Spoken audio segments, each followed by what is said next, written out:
ya. Satu hari setelah dekret itu keluar, orang-orang tetap masih kumpul di pinggir danau dan jalur hijau. Jujur ya, gue kalau jadi pemerintah Itali, gue tembak-tembakin itu. Bener, Iya, kesel banget.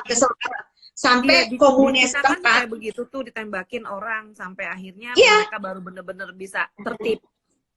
Iya, jadi satu hari setelah dekret itu keluar, setelah di Milan itu malamnya kaos, orang tetap masih gablek gitu, sampai kelurahan Limone itu menutup paksa dan memohon kita semua untuk tinggal di rumah, ya. Ini di sini di kampung gue masih belum ada yang terinfeksi, Jadi ada orang dari provinsi utara Italia sendiri, kan di sini banyak ya orang-orang yang dikategorikan mampu, jadi punya rumah 2, 3 atau 4 gitu. Jadi dia misalnya punya rumah utama di Milan, ada di mana lagi. Nah mereka tuh tetap pulang kampung, kan gila. Kan temen gue ada gitu loh. mereka tinggal di Milan, sekarang mereka ada di kampung, tapi gue nggak tahu di kampungnya di mana, ada loh masuk. Nah itu makanya gue bilang kalau gue jadi pemerintah Italia, gue tembak. Dia dari Milan sekarang sekeluarga pindah ke kampung, tinggal di kampung udah beberapa hari ini. Nah, terus setelah dekret itu keluar, baru 1 hari kemudian pemerintah membuat sanksi hukum. Jadi misalnya lo mau bayar denda tapi lo tetap punya catatan kriminal, lo membahayakan kesehatan bersama, atau kurungan 3 bulan, ya. Di situ orang mulai pada tertib, ya, tapi di kota lain yang gue denger ya, di kota sebelah itu orang tetap masih jalan-jalan gitu.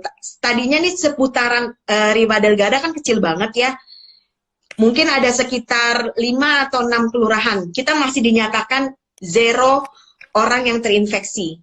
Nah itu tadi gue bilang kenapa orang-orang di provinsi lain pada pulang, dan kita yang dinyatakan zona hijau jadi juga terkena. Jadi ini sudah hampir seluruh kota di Italia dinyatakan terinfeksi. Dan ini kesaksian dari guru taekwondo anak gue dan satu sahabat gue yang bekerja di rumah sakit. Mereka mau pipis, mereka mau makan, itu harus tunggu shift selama 24 jam. Oh my God. Kenapa gue nangis berhari-hari? Apa ya, maksudnya pemerintah tuh tidak menyuruh lo melakukan apa-apa gitu loh. Pemerintah hanya meminta kita semua untuk tinggal di rumah, seperti apa yang sudah dilakukan Wuhan, Cina, untuk menurunkan orang-orang yang sudah terkena infeksi, gitu loh. Sedangkan tim medis dan orang-orang yang bekerja di bidang kesehatan, di sini kepolisian, karabineri, dan tim SAR juga ikut membantu. Jadi ketika kita udah terinfeksi, mereka lah yang menjemput dengan ambulans gitu. Gue sampai speechless gitu, dalam artian kok mereka nggak mikir gitu. Orang-orang yang bekerja di bidang kesehatan itu mereka riskan.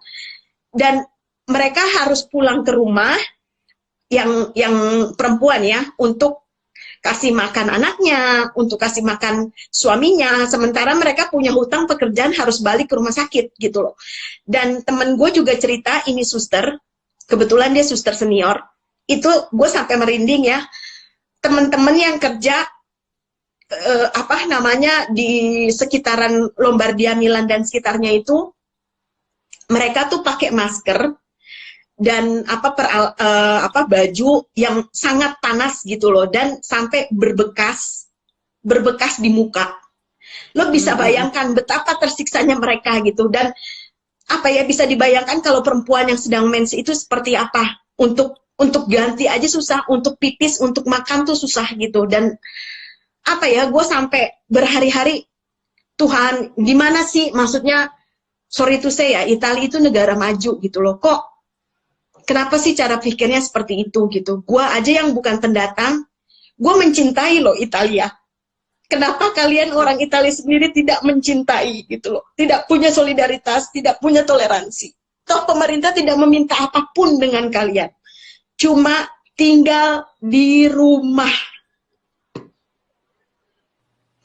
Gue speechless waktu temen gue dan guru taekwondo anak gue mengirimkan pesan bersuara lewat WhatsApp, sampai nangis.